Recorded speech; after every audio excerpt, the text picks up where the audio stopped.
Base तो देखना होगा आपको, हिस्टोरिकल डाटा अगर देखते हैं तो उसमें 2020 को आपको बेस नहीं मानना है, ठीक है।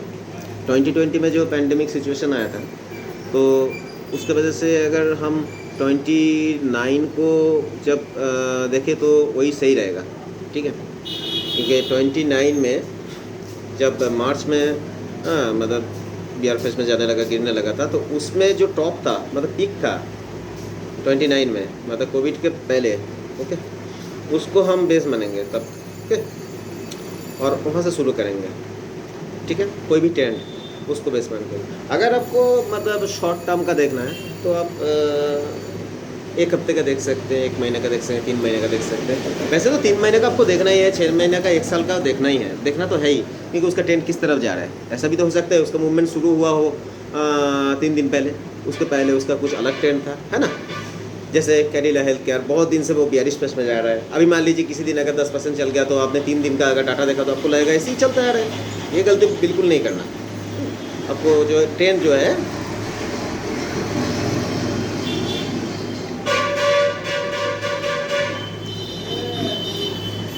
आपको ट्रेंड जो है वो हिस्टोरिकल ट्रेंड देखना है, और वो ट्रेंड पॉजिटिव है या नेगेटिव है, जिस हिसाब से वो परफॉर्म करने वाला स्टॉक है।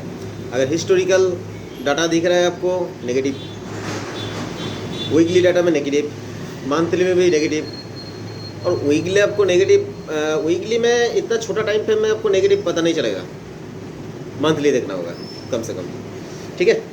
तो मंथली देख करके चलिए। स्टॉक में बेयरिश है, इंडेक्स बियर फेस में जा रहा है, मतलब इंडेक्स मतलब निफ्टी, और वो स्टॉक अगर निफ्टी में लिस्टेड है, या चाहे अगर FNO का स्टॉक है, फ्यूचर ऑप्शन वाला, डेरिवेटिव्स वाला, तो आप पुट खरीद के देख सकते हैं उस दिन।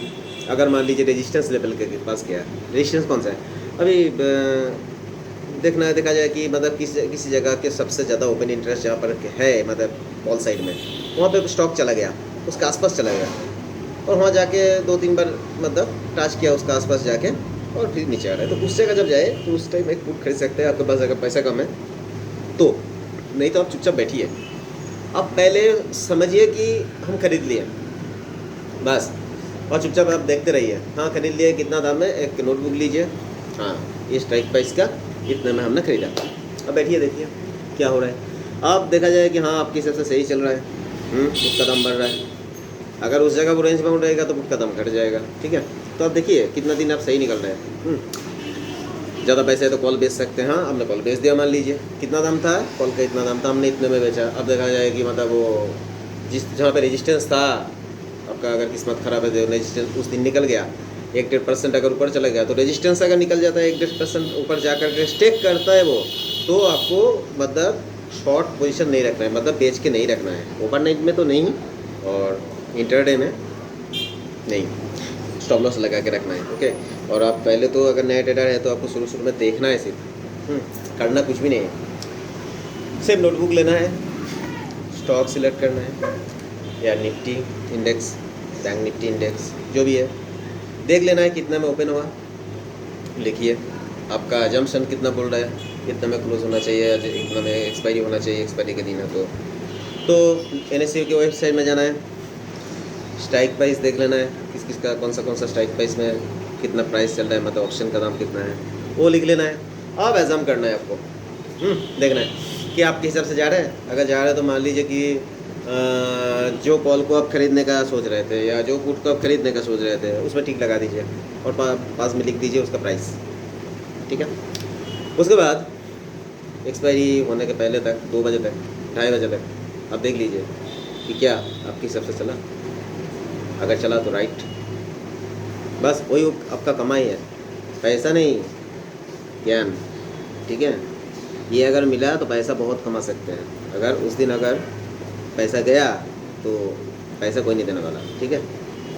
तो पैसे का बचाना है पहले, तो टिक लगाना है। टिक लगाया मतलब उतना प्रॉफिट हुआ आपको, मान लीजिए अरे हो गया प्रॉफिट, उससे बहुत ज़्यादा हुआ भैया, बहुत ज़्यादा हुआ। आपने अगर ऐसा जम किया और वो ऑप्शन का दाम अगर लिख के रखा, और देखा कि हाँ आपकी सबसे चल रहा है 2:30 बजे, 2:45 बजे तक जो होना हो गया, और आपका सही सबसे चला, तो टिक लगाइए, 1 नहीं तो 2 लगा दीजिए, और नहीं हुआ तो 1 क्रॉस मार दीजिए, ये साइड में डेट लिखिए कौन सा डेट का है, ओके।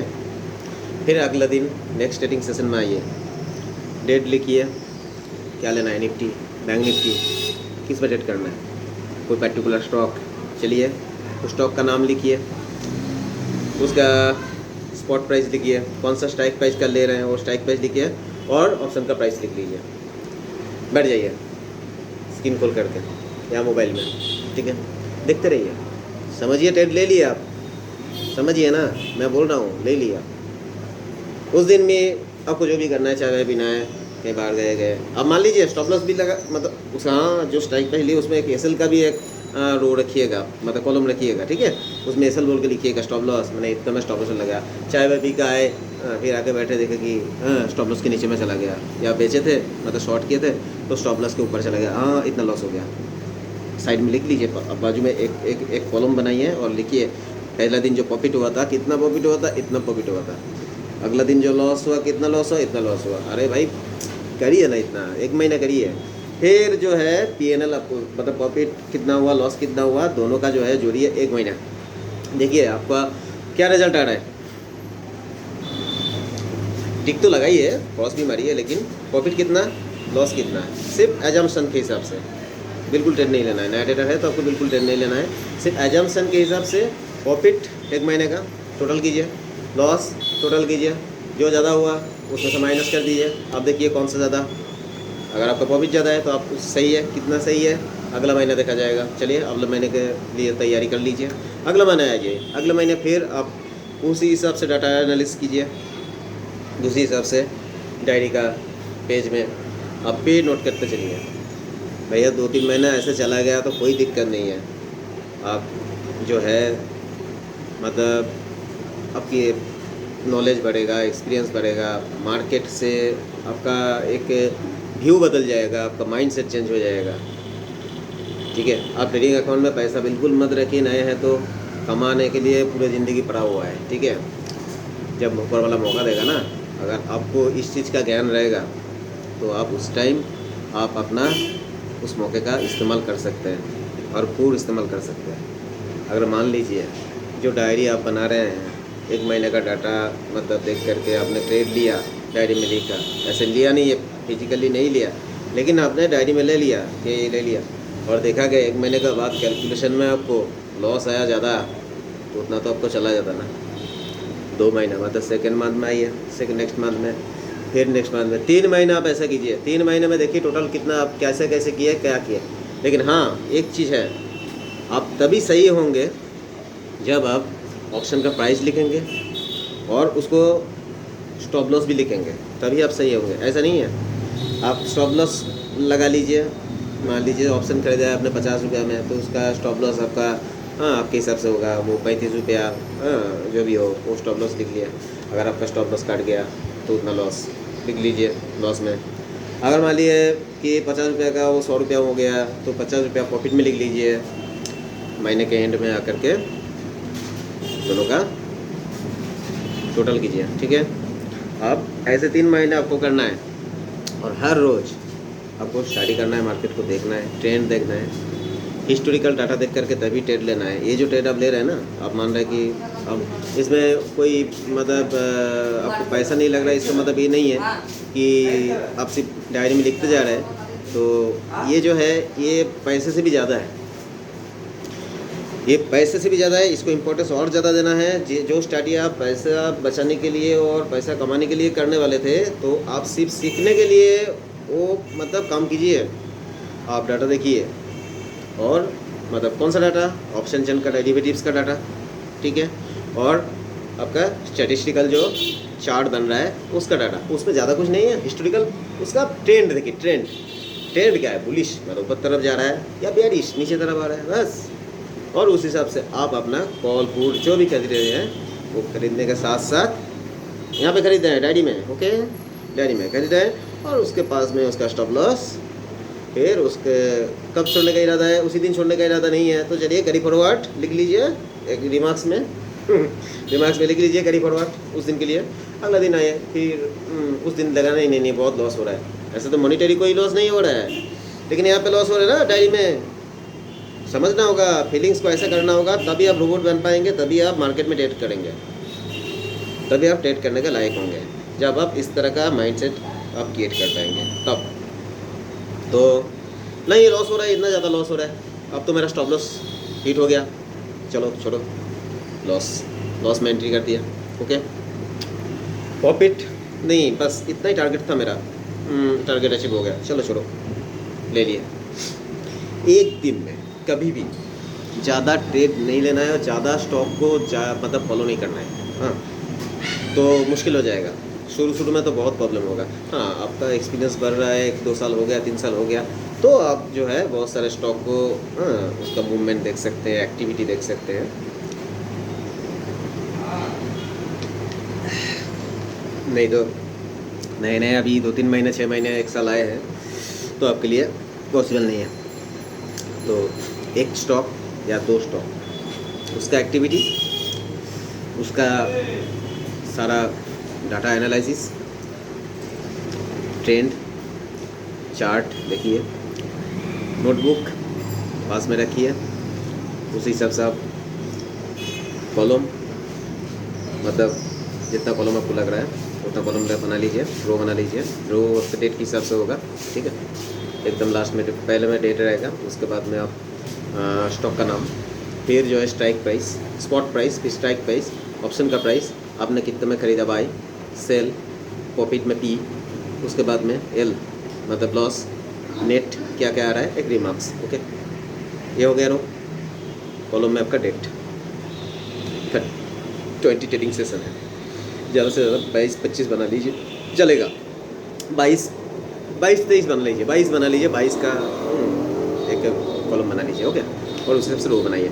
अब देखिए ना, इस तरह का करके क्या होता है, मेरे हिसाब से अगर ये स्ट्रेटेजी आप फॉलो करेंगे तो बिना ट्रेड किए हुए तो साइकोलॉजी बदल जाएगा, माइंड सेट चेंज होगा, और आप मतलब काम करने का, मार्केट में काम करने का आप परफेक्ट बनेंगे, एकदम रोबोट जैसा, कि ऐसा होने वाला ऐसा होगा, बस ये जगह स्टॉप लॉस रखने से ऐसा होता है, ये जगह ये करने से वो होता है, ये जगह टारगेट मतलब लेने से ऐसा होता है, ट्रेंड ऐसा है तो मेरे को ट्रेड इसी जगह लेना है, इस जगह बेस बना है तो बेस बना है तो मेरे को लॉन्ग पोजीशन लेना है। अब लॉन्ग पोजीशन में क्या है, लॉन्ग में मतलब बाई करना, ऑप्शन बाई करे, जैसे फ्यूचर बाई कीजिए, कुछ भी कीजिए, तो अब ये एजम्पशन आपको ऑटोमेटिकली आ जाएगा। उस टाइम अब 3 महीने बाद अपने आप को महसूस करेंगे कि हाँ मैं कुछ सीखा हूँ, लेकिन ओवर कॉन्फिडेंट हो के नहीं, फिर जो है आप थोड़ा बहुत आप काम कर सकते हैं, और आपको इतना तो है कि लॉस तो नहीं होगा, कम से कम लॉस होगा, मतलब 90% लॉस ना होने का चांसेस है। अगर होगा भी तो आप प्रॉफिट कर लेंगे, क्योंकि बेस अगर आप पहचान गए तो उस जगह खरीदेंगे, तो आपको कोई इवेंट अगर ना आए तो लॉस होगा नहीं, प्रॉफिट ही होगा। रेजिस्टेंस समझ गए, उस जगह अगर शॉर्ट किए मतलब बेच दिए, या फिर पुट खरीद लिए, ठीक है, 3 चीज़ें हो सकता है। रेजिस्टेंस मतलब ऊपर में ये जगह जा करके वापस आ रहा है, बार बार वापस आ रहा है, तो रेजिस्टेंस में आप फ्यूचर बेच सकते हैं, कॉल बेच सकते हैं, या फिर पुट खरीद सकते हैं, ठीक है, तीनों चीज़ सेम चीज़ है। सपोर्ट में जो बेस ऊपर जाने का चांसेस है, तो यहाँ पे क्या कॉल खरीद सकते हैं, ओके, पुट बेच सकते हैं, फ्यूचर खरीद सकते हैं। तो ये जो आपका जो मतलब टेक्निक है, ये टेक्निक आप पहले डायरी नोटबुक में आप 3 महीने का कीजिए, 3 महीने का टोटल प्रॉफिट एंड लॉस आप देखिए कितना हुआ। और हाँ, ये 3 महीने का भी आप स्टैटिस्टिकल बनाइए, पहले महीना कितना हुआ आपको प्रॉफिट या लॉस हुआ, दूसरा महीना क्या, आपका मतलब प्रोग्रेस कैसा हो रहा है, आप कितना सीख रहे हैं, ये 3 महीने में आपको पता चल जाएगा कि आपका कैसा ट्रेंड हो रहा है, आपका आप खुद कैसा मतलब स्टडी करना सीखे, कैसा मतलब आप मार्केट में काम कर रहे हैं, कैसा ट्रेडर बने आप, आपका ग्राफ क्या ऊपर की तरफ जा रहा है या नीचे की तरफ जा रहा है, अगर नीचे की तरफ जा रहा है ना, तो 3 महीने 6 महीने और लगाइए, आप मेहनत कीजिए नोटबुक में, मार्केट में नहीं। और आपका ट्रेंड अगर ऊपर तरफ जा रहा है तो कॉन्फिडेंट, ओवर कॉन्फिडेंट भी मत होइएगा, बैलेंस डालिए थोड़ा, और उसी हिसाब से काम कीजिए। जैसे फॉलो अप किए थे आप डायरी में, जैसे नोट किए थे, आपका वैसा ही रहेगा, एकदम कोई भी चेंज नहीं होगा, ठीक है, कोई भी चेंज नहीं होगा। डायरी में जैसा टेक्निक से, जैसा डाटा देख करके, जैसा एनालिसिस करके आपने डायरी में जो ट्रेड लिए थे, जैसा स्टॉप लॉस लगाने का आपका स्ट्रेटजी था, डाटा एनालिसिस करने का जैसा स्ट्रेटजी था, सब कुछ सेम रहेगा। डिसिप्लिन बिल्कुल चेंज नहीं होगा, क्योंकि वो जो नोटबुक है वो हमेशा आप पास में रख करके उसके बाद आप ट्रेडिंग में बैठिए, तभी जा कर के वो डिसिप्लिन फॉलो अप करेंगे। आपका मतलब ट्रेड में कोई नुकसान नहीं होगा, प्रॉफिट हो सकता है। और हाँ, ये 3 महीने का आपका देखना है कि आप कैसा, मतलब आपका ग्राफ कैसा बन रहा है। ठीक है, तो बहुत बहुत धन्यवाद। ऐसा मुझे लगता नहीं है कि कोई ज़्यादा मतलब डिफ़िकल्ट बात मैंने कहा है। जितना हो सके मैंने आसान भाषा में आपको समझाने की कोशिश की। तो अगर समझ में ना आए दोबारा सुनिए, डायरी लीजिए, नोटबुक लीजिए, और आज कम से कम वो चार्ट बना लीजिए आप। ठीक है, चार्ट बना के तैयार रखिए, डेट डालिए, कल से शुरू कीजिए। अगर ट्रेडिंग अकाउंट में आपको लॉस हो रहा होगा, हर दिन लॉस हो रहा है, आप सोच रहे कि रिकवर हो जाएगा, कल कर लेंगे, कब एक्सपायरी को कर लेंगे, छोड़िए, नहीं होने वाला। मैं बोल रहा हूँ, मानिए मेरी बात। तो आप डायरी में ऐसा कीजिए, डायरी में जो है आप डायरी में नोट कर लीजिए, कल का डेट दे दीजिए, और एक्सपायरी में आप जो करने वाले थे वो भी आप डायरी में करिए। मेरे हिसाब से वही सही रहेगा। ठीक है, तो करके देखिए, कमेंट्स में लिखिए कुछ अगर मैंने सही कहा है। आज नहीं तो 1 साल बाद, 2 साल बाद ही मुझे याद करेंगे जो बात मैंने बताया। और आपको अगर इससे भी ज़्यादा स्ट्रेटजी अच्छे से आता है तो भी ये जो आपने सुन लिया तो इसमें कोई फ़र्क नहीं पड़ेगा। मैंने कुछ गलत नहीं कहा, इस बात के लिए एक लाइक दे दीजिएगा। क्योंकि आप अगर बहुत अच्छे बड़े ट्रेडर है, आपको 20 साल का अगर एक्सपीरियंस है, अगर मैंने जहाँ जितना भी कहा नया ट्रेडर या दो मतलब मार्केट में 2-3 साल 5 साल आए हैं, उन लोगों के जो भी कहा मैंने, अगर मैंने कुछ गलत कहा तो कमेंट में लिख सकते हैं। अगर मैंने कुछ गलत नहीं कहा तो आप अगर हमसे भी बहुत बड़े जानते हैं तो एक थम्स अप और सब्सक्राइब कर लीजिए चैनल को, अच्छा लगेगा मुझे। Okay, thank you. फिर आएंगे और कैसा कैसा चल रहा है बताते जाइए हमको। ठीक है, ओके।